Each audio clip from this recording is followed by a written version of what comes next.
Funny thing happened to me on the way to the Authors Guild Forum. I attended my first meeting, which was the Christmas lunch. I've never been to a regular meeting like this before. And on my application, you had to choose a committee that you'd like to serve on. I chose program committee. And then I showed up for the lunch, and I thought, well, I need to get connected to the program committee, whoever that is. So I went to Cheryl after lunch, and I said, can you introduce me to the chair of the program committee? And she said, in true Cheryl fashion, I don't think we have one. And I said, okay, well, that's okay. Just introduce me to whoever else is on the program team. And lo and behold, I was it. I am the program committee team chair, big cheese, head honcho, and I just got to Dodge City. I mean, I've never even been here before. So I immediately went to work and thought, okay, I know nothing about these presentations. Thank you, Bill. I went on YouTube. I watched every presentation from last year to get some idea of what is this all about. I've never even been here before, and now I'm in charge. So we sent out an email in maybe the middle of December to all of you with a 3-question survey and asked you to respond to that. I am a get it done kind of person. In a week, only one person responded. My first one was very kind. It said, could you please, when you have time, respond to this survey? In a week, I sent out a second email and said, I need you to respond to this survey. And most of you did. Thank you so much. That's where I got the ideas and where many of the programs came from your responses. So put together the schedule. Actually, we're scheduled all the way through February of 2027. So if you know somebody who's a good speaker or you'd like to do a program, there's going to be a waiting list in the future. It's not like you can volunteer today and get in 2 months. So you have the schedule. Hopefully these will be good programs. The program for next month, I'll go ahead and introduce George Bove, is a children's book writer who's in all of the big distributors like Barnes & Noble and Walmart and places like that. His book is on display there. And he's going to come and talk to us about writing children's books, promoting children's books, and selling children's books. So that'll be the program for February. Now, unfortunately, I have a lower back issue, and if I stand for any amount of time, it's painful. So you may need to shift your chair a little bit. I'm going to be seated for the presentation on family history. So if you can't see me, you're probably in the best seat in the house. You don't have to look at me, you can just listen to me. We're going to talk about writing family history books. Now, I feel, I don't want to use the word fraud, but I feel insufficient, that's a better word. Incompetent may even be an applicable word in this situation. Here I am at the Authors Guild of Tennessee telling authors how to write a book. All of you, at least 9 out of 10 of you, if not all of you, are far more experienced, know more about the subject than I do. So if I say something and you think, well, that was stupid, I specialize in stupid, okay? So just smile. And if you want to correct me either while I'm saying it or after the program, that's fine. I do not claim to be an author. I am a storyteller whose stories happen to be in print. So my books I've written are basically stories. For the most part, true history, autobiographical stories. I have written, even though I don't claim to be an author, I've written 14 books. Now you think, wow, no, that's not nearly as impressive as it may sound until I explain it. 7 of those books, only 1 copy will ever be completed or printed. My 7 grandchildren have a copy, and I highly encourage you to consider doing this. These are nothing more than Hallmark. I don't know which one this is, but these are Hallmark type books. You fill in the blank, stick in your pictures, and write books about your family history for your grandchildren. On the 10th anniversary of all 7 of my grandchildren, and this was the last one, it went to my granddaughter who turned 10 just last year, they got a copy of this book. It takes a lot of time, but probably those may be the most important books I have ever written, those 7. About 4 or 5 of the books are related to a coach-led facilitated course called GPS Life Journey. This is by far the most highly circulated book. It's been translated to 7 different languages. It's in over 25 countries of the world. It's a Christian process of going through to determine what is God's plan for the next stage of your life and how can you develop a strategy for fulfilling that. And literally thousands of these books have been sold here and abroad. The only 2 books I have written that would be books like these are books people would read without going through that course are the 2 books, one we're going to talk about today, On Granny's Porch. Now, copies of this book, not for you to take home, but for you to take a copy now. I will maybe make a reference to this in the presentation. So please take a copy. In the center of your table is a copy of the book On Granny's Porch. And I'll be showing you this as an illustration of how we organized and compiled a family history book. The other book is a book that Cheryl made reference to earlier, A Boy from Piney. It's a collection of 25 short stories, 2 stories in the 1950s and 1960s of growing up in rural Loudoun County. And for those from Tellico Village, I don't know where Piney is, you are living in it. You're in the middle. Tellico Village is Piney. Half of Piney is covered by Tellico Lake. And the other half is before you get to the lake once you go outside of Loudoun. So that's a book that was just published last March. Came out in April, and already, I'm not on Amazon, by the way, slap my hand now. Just through my connections and word of mouth, I've sold close to 1,000 copies of that, and I'll talk about that later on. Okay, now let's talk about writing family history books. This is the illustration, this is the prototype that you can look at On Granny's Porch by Nolen Rollins. And I am froze up here. That's what happens when you turn it on ahead of time. There we go. This is a 600-year history of my family, the Rollins family.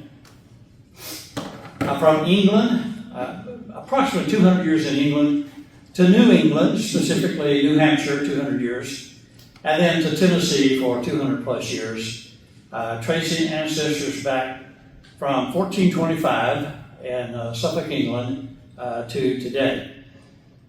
We're going to talk about, in this presentation, as time permits, researching, organizing, writing, editing, publishing, and promoting a family history book.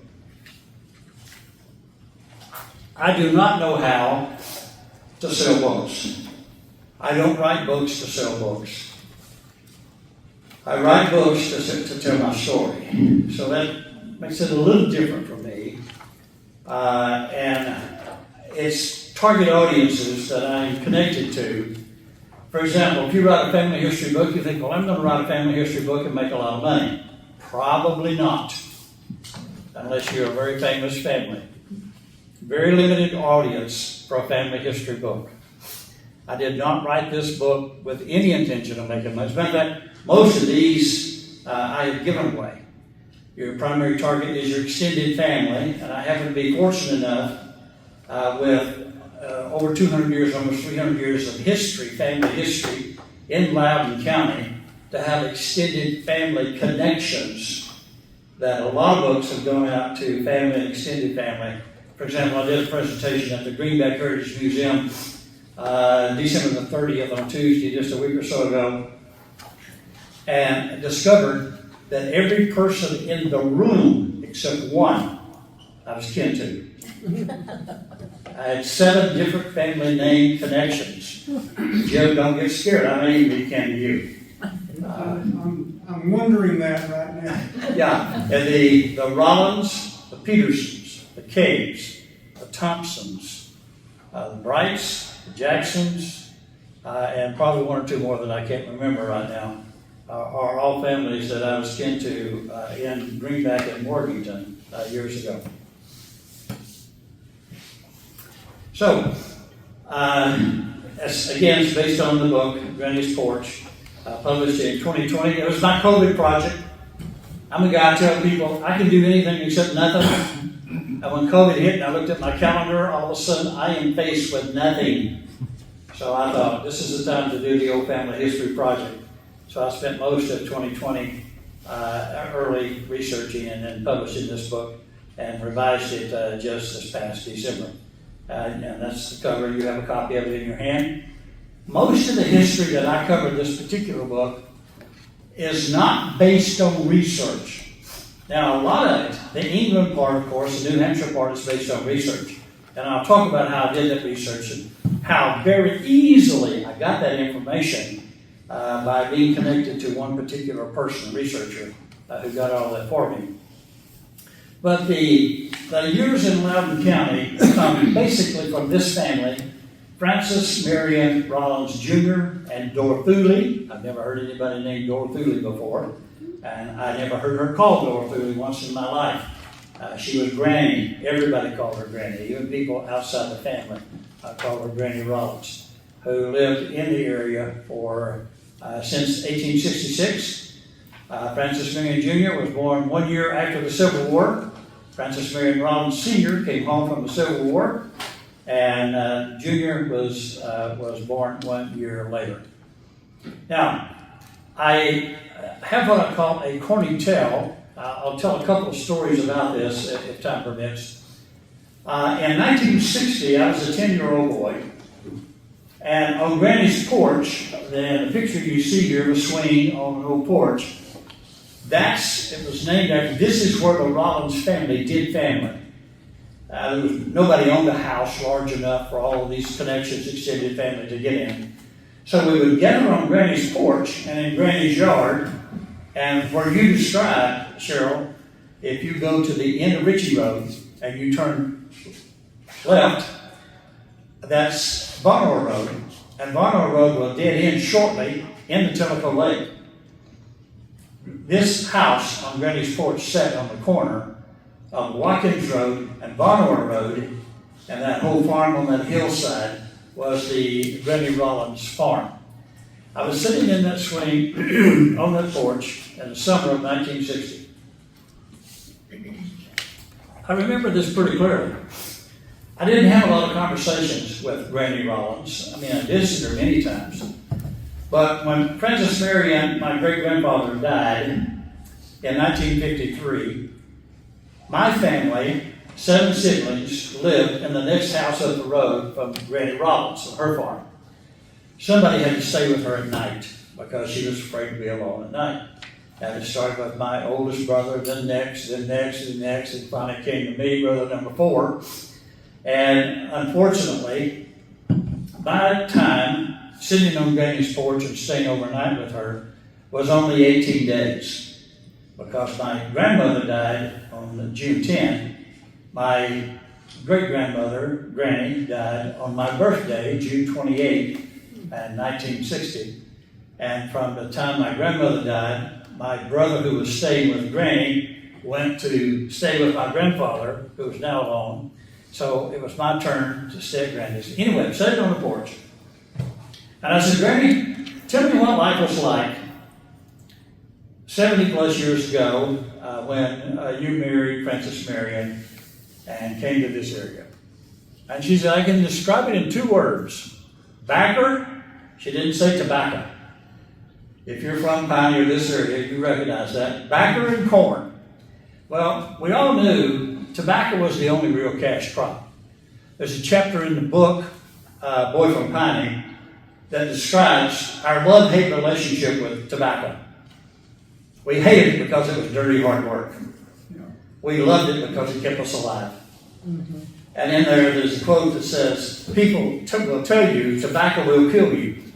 I don't know about that. It kept us alive. It was the only cash crop we had. And when you took your tobacco to the market, on farmer's market in Knoxville, Western Avenue Farmer's Market every winter, sold your tobacco, you went and paid for the groceries you had charged all year long at the local grocery store. But those stories are in Boy from Piney. She said the thing that really kept us alive was corn. She says corn is the most important thing grown on this farm. And she says corn was vital for our survival, year-round food, obviously fresh, in the summertime, canned, and your smokehouse or garage or storage room, whatever you had where you stored canned goods, was full of canned corn. A hominy, you know what hominy is, right? Raise your hand if you know what hominy is. I was surprised. I said something to my grandkids about this. They never even heard of hominy. Hominy is just corn that's been soaked in lime or lye. It puffs up to a white, puffy substance. That is not too bad to eat. But they had no idea. They love grits. They're a breakfast grits, cheese, sausage grits people. They had no idea that grits was even corn, which is ground hominy. So grits, hominy, and corn. Cornmeal, you ate cornmeal at least twice a day. Usually we might have biscuits, flour for breakfast, but other than breakfast, you never eat flour, bread for any meal except Sunday lunch with that fried chicken. And that's all in the Boy from Piney book too. So cornmeal, cornbread, crackling cornbread. Who knows what crackling cornbread is? Oh, you silly people. You silly people. Crackling cornbread is where the skin of the hog is cut up in little bitty squares. And don't frown like that, it's delicious. You take a handful of these pork skins cut up into little bitty, about an inch square. You throw it in the cornmeal, you cook that, and it makes the cornbread really greasy and tasty, which is no big deal. It's all cooked in lard anyway. Everything was. No such thing as vegetable oil or shortening. Everything was cooked in lard. So, crackling cornbread, animal feed. We kept the animals alive basically with hay and corn. Everybody had hogs. Everybody had mules. I grew up plowing with mules as a child. You think, you're not that old. Well, I am. You fed your cattle, your chickens. Primary feed, cracked corn for chickens. Jimmy cracked corn, I don't care. But we did care. We had to have that cracked corn for the chickens. And then even every part, there's nothing about corn that's thrown away. And you've been there, done it. I tell you what, you're smiling. The stalks were put out in the field to stop erosion on hillsides. And in Piney, it allowed a lot of flat land, a lot of hillsides. It was used to stop erosion. And the husk from the corn, even in the wintertime, when you go shell corn to feed the animals, you'd save the husk, and you'd take the husk inside the stable, where the cows have done their thing, and throw those husks on top of manure so that you could walk in there and milk a cow without getting manure all over you. So even the corn husks were used for that in the barn stable. Now here's one that you probably will never guess. Corn cobs were used and were very vital. Tell me what they were used for. At the outhouse. At the outhouse. Bingo. You need to get a copy of my book. You have experienced it. And you say, ew, gross. I'm telling grandkids this. They did what you're doing. They went, well, you only had two forms of toilet tissue. Sears and Roebuck catalog was in every outhouse. And a bucket with water in it with corn cobs soaked in it, which made them soft. and they were used for toilet tissue. Gross, you say, I did not need to know that. Let's move on. What about Okay. pipes? Say what? Did you make pipes out of the corn cobs like we always? Oh, well, you could make pipes out of Okay. corn cobs. Yes, that's another use, but it was not a daily use. Okay. Briefly about family history, and I'm going to cover this really quickly. I was able to trace our family back to Norse Vikings, evolution of the family name. The Viking was named Roll. His son was named Rollson. His family was named Rollins, and various forms of Rollins is where the name comes from. From England to New England to Tennessee to Loudoun County, 1835. My ancestors came to Morganton, and the farm is still there, the cemetery is still there in Morganton. So 190 years in Loudoun County. Moved to Piney, at that farm I just made reference to at the end of Ritchie Road and Watkins Road in 1942. So my family has been in America 393 years. So that's a long time. They came 12 years after the Mayflower. So we got here pretty early. Migrated from Suffolk on the east coast of England across to Cornwall and then on to the United States. I'm not going to take time to read these quotes from family.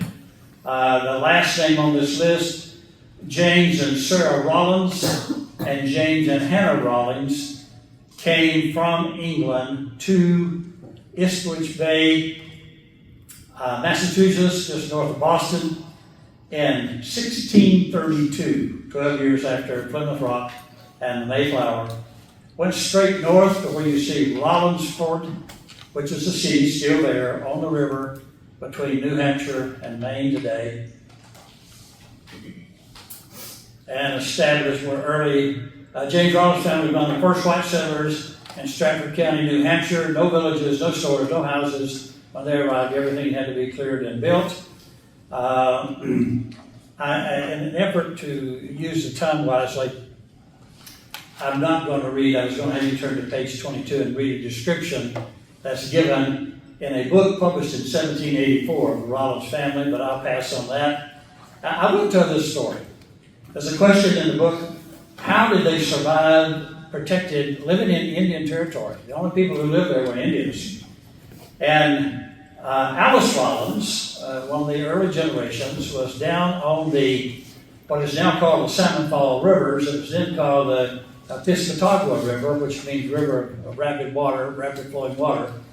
Doing her laundry, she heard a scream. She looked upstream, and an Indian squaw, papoose, in the little board they carry on her back, had slipped out in the water and was going down the river. And the Indian squaw did not swim. So my ancestor, Alice Rollins, swam out, rescued the papoose, and thereafter, Rollins family was saved. Rumor is that she was the daughter of an Indian chief, so the family became a safe place to be after that. Prominent in the establishment of New Hampshire, senators, governors, and so forth. I won't take time to talk about that. That's the homestead in 1998. I got that picture from real estate when I was doing my research. The homestead went for sale. First time it went out of the Rollins family. I have no idea who owns the home now. I'm going to get up there and look at that one of these days.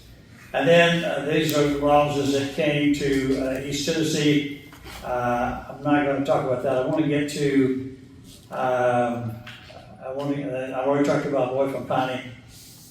And I'm skipping a lot of this. This is my father's siblings in the early 1940s in Greenback, Jim. That's what they looked like. 7 living out of 10. My grandmother and grandfather had 10 children. 3 of them died basically at birth, which was common then. The oldest were the Caves, who were born in Morganton Cemetery. I won't take time to go through that. And we came to Piney across the Morganton Ferry in 1942. Loaded a few pieces of furniture on and crossed the ferry. And I was born in an old store, which was on the corner of Watkins Road, Von Orr Road. That was the building I was born in 1949. And there are my siblings. And 50th wedding anniversary. Oh, by the way, this is my first wife of 55 years over here, Clarice. And we had our 50th wedding anniversary about 5 years ago. I say first wife, I was in Walmart the other day. And this lady said, Dimlay's lady said, would you get me that basket on the top shelf? And I said, sure. So I reached up and got it for her and handed it to her. And she said, thank you. She said, you look like my third husband. I said, how many husbands have you had? She said, 2. I ran. I ran. Okay, researching family history. Now, I'm getting into, here's kind of how to do this. I've only got about 10 minutes to cover this. These are sites. How many of you have done family history research? Probably a lot of you. Have you? MyHeritage. These are the top, the source of this is top10.com. And the top 5, MyHeritage, 9.8, Ancestry, Ancestry.com, 9.3, then Verified, Find My Past, Legacy Tree. By the way, don't worry about writing this down. If you'll put your email on a piece of paper and give it to me, I'll email you this entire presentation. Okay? You'll have all this information because I'm going to cover it so fast, you're going to get frustrated. I don't really have enough time. This program doesn't fit well into 30 minutes. I'm doing the best I can. Okay, and newspapers.com is not one of those top 5, but it's one a lot of people use. If you know a particular area or time, or be smart like this guy and just take a picture of the screen and you've got the information. So those are the places to do research. That is not where I did my research. I spent about 3 months on Ancestry.com. I could not get there. I call them up and I says, can you do this for me? And they said, sure we can. For $2,500, we'll give you a list of ancestors, just the list of ancestors. For another $2,500, we'll give you the documents, supporting documents, where we got the information. So they wanted $5,000 to do this. On this table up here where my wife is, hold those up there, honey, there's a page that has this contact information for Sharon Zalucky. I won't tell the story how I came across her. It was a wonderful thing. I gave her the names of my ancestors. She did the research all the way back to 1425 in England, tracing every ancestor from me today all the way back 21 generations. Highly recommend her. And for $900 total, Tier 1 and Tier 2 on this when you get it, she'll give you all that information. And she did it for me. She didn't charge me anything. I paid her $1,000 just out of gratitude because it saved me a tremendous amount of time. So knowing how to get the information is important. You can't write the story if you don't know who they are, where they're from, and when they were. I've got all that information. Now, go ahead and, in the back of this book, turn to page 149. Page 149 in the back of the book. She gave me all this information. Page after page of ancestors. When they were born, when they died, where they were from. For the Rollins family, the Everett family, the Peterson family, the Cade family, the Cusick family, my wife's family. So all that information she made available. Research is important. You have to start there. You have to have the information. Now, also, it's not on this, but I also did family interviews on page 9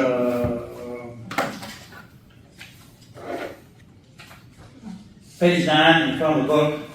I recognized 1, 2, 3, 4, 5, 6, 7, 8 of my ancestors that were still living when I did the research. I interviewed those people. So you get a lot of stories from the personal interviews. So if you're going to do a family history book, start now with the older people who are still living. When they die, it's gone forever. So that's how I got the information. Now, organizing the context. Look, start at page 13. I've kind of flipped through here how I've organized this. Origin of the family name is something you may want to consider. That's of interest to people. Where did this name come from? And then if you'll flip on over to page 14, 15, you see family motto and coat of arms. Those are available on the internet. You just type in your family name, especially if you came from, Europe, especially England. You can find that. And then you can sort of flip through here, notable individuals with the surname, early settlers in America, notable individuals with the name Rollins today, like Ed Rollins, the political commentator, whose picture is there. So those are some things that you may want to consider in your introduction. This is kind of sets up the whole name, your family name. I won't say any more about that, but in a general introduction, those are some illustrations. By the way, you can't take that book with you, but if you want it as an illustration, it is available for sale for $15. I don't take any money from the sale of any of my books. All the sale from all of my books is donated to nonprofit, specifically Christian missions. That way I can promote them wherever without thinking like I'm trying to sell you something or get money from it. Okay, chapter layout. You can organize it by periods of time, by geographic regions. This particular book is organized by generations. And if you look at page 25, you can see it starts there. Let me go to 25. Beginning generations in England. So in the first chapter, I cover 7 generations, which I don't do in any other chapter. I don't have a lot of information about those people. What I do have is the churches where they attended, because the Church of England kept great records, and that's where this information came from. So, and then you get to page 31, you can see the next chapter is there. Those are the generations that came to New England, the early generations that came to New England. So I have each of the chapters, when it gets down to the people like Francis Marion Rollins and Granny Rollins, every generation has their own chapter. Because, I have information, I have stories. I was able to get information about those particular people. So that's sort of one way you can lay out the chapters. Writing, autobiographical, life interest stories. I did not have that line this whole book. I would just gather stories. And then when I organize it by generation, by chapters, I would put those stories in those particular chapters. And when I'd hear a story or think of a story, I'd write down enough to make me remember I need to put this story in the book. So even now, if you have no organization, start thinking about, like the next book I'm writing will be called I Bleed Orange, and it's about experiences with Tennessee sports events over the years of my lifetime. And I'm already making a list. I have probably 25 to 30 stories. Ooh, I need to put this story in the book. So you compile that list to begin with. And you don't have to know what the end product looks like. You just start, this in writing with any book. Right? This is not like writing a murder mystery where you kind of have to know where you're going. Here you don't have to know where you're going. And you don't have to know, chapter 6 does not relate to chapter 1, okay? Every chapter stands alone. So you can just start and write them as you want to, which is how I wrote Boy from Piney and On Granny's Porch. I think storytelling, not compilation, enhanced with imagination and details are sketchy. Now I'm not talking about making it fictional or untrue, but you may have to plug in a few things to enhance it. Humor is huge. I did not write Boy from Piney as a humorous book. I have had 100 people who read Boy from Piney said, I laughed till I cried. That book was so funny. It was just funny because that was life. I guess life was funny then. Just writing anything, this, consistency in thoughts, stories over facts. People don't want to know, and Abraham begat Isaac, and Isaac begat Jacob, and Jacob, they don't want to know that. They try to come up with stories over facts. And I like to write with the new chapters always beginning on the right side of the book layout. A new chapter never starts on the left. I don't know that that's a rule.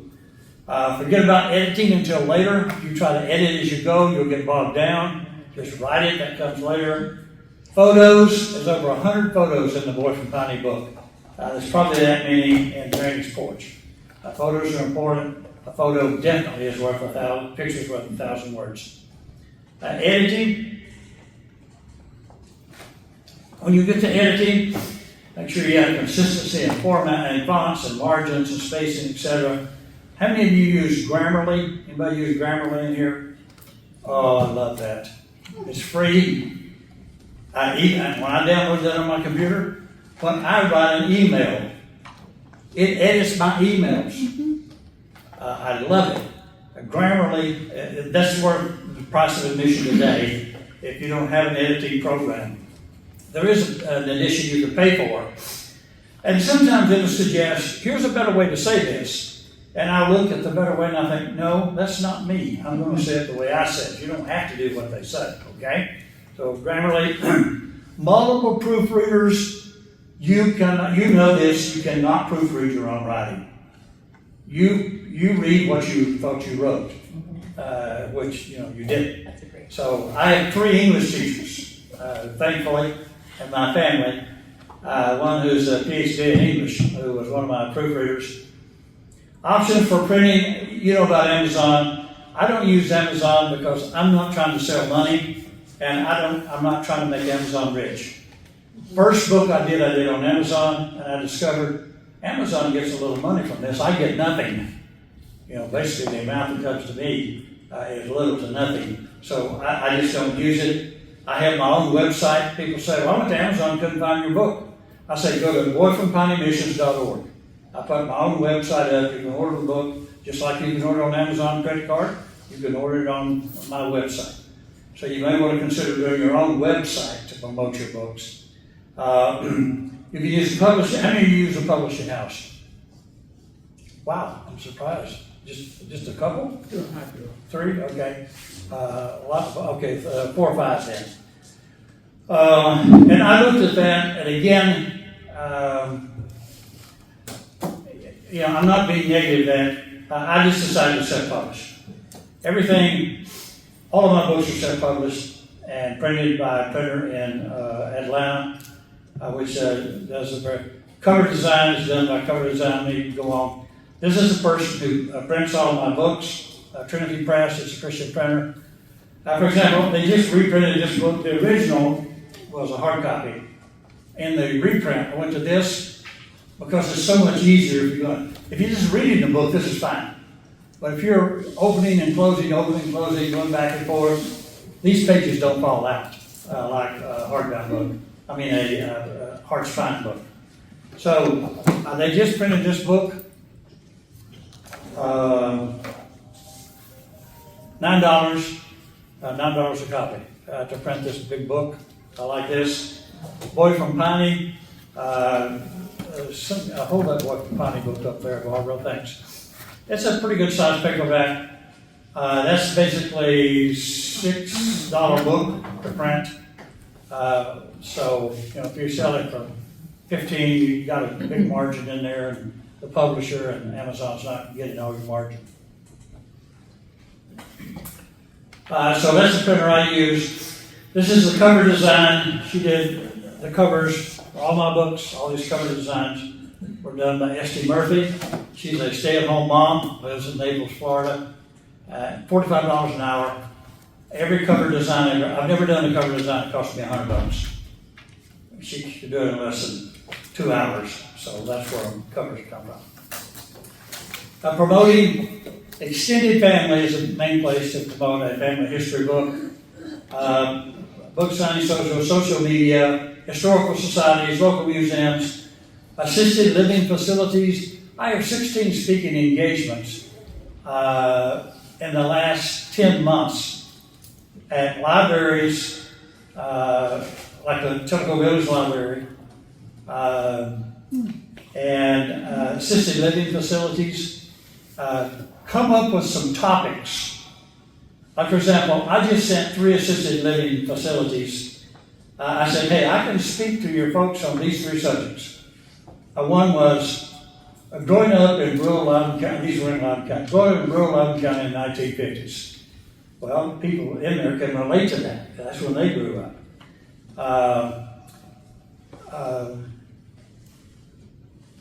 Early Americans, the journey from England to Tennessee, 600-year journey of the Rollins family.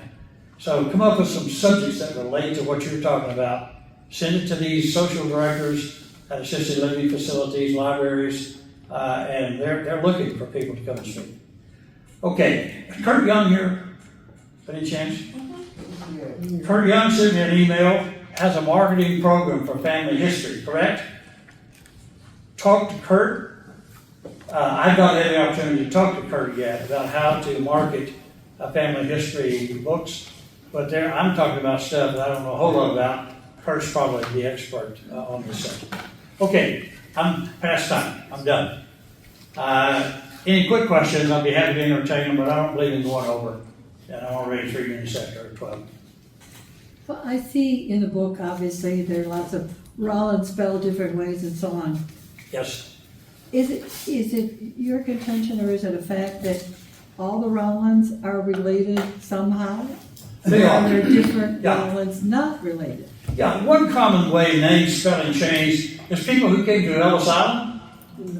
When they got there, they said, "What's your name?" "Well, my name is Shramaway." Well, they wrote down what they thought you said because you didn't speak English. You couldn't tell them how to spell it. So a lot of name changes, and the spelling of names got changed at immigration when people came here. There are many reasons why names evolve over time. But all of these descendants can be clearly traced. They're all the same family with different name spellings. But what I'm saying, yes, that I understand that name changes, but if you know someone named Rollins, you know that that's related to you somehow, some way, or are there different branches or? Oh, of course they are, different branches. Yes. But you were able to connect all of these Rollins to your family Rollins. Sharon Zaluki did all that for me. It's just, Yeah, she was the one who was able to, she'll give you printouts. She'll give you printouts of, here are these people, here are all their children, and here are their parents. Okay, here are their parents. Okay, here are all their children. She'll give you documented printouts of all of them. one family Yeah. Rollins. Yeah, okay. Anything else? Sorry I seem to be so rushed. Hopefully you get a general idea of what compelling family history is all about. If I can help you in any way, my contact information is there. It's in the books. Feel free to call me and I'll help you any way I can. Lois? I started a notepad around to get knowing your emails. I have it here. Yeah, I wanted to get that has my to-do list for the rest of my life in it. Yeah, if you give me your email, I'll send you a copy of all these slides. You'll have all this information. Okay? Anything else? Thank you so much. Thank you.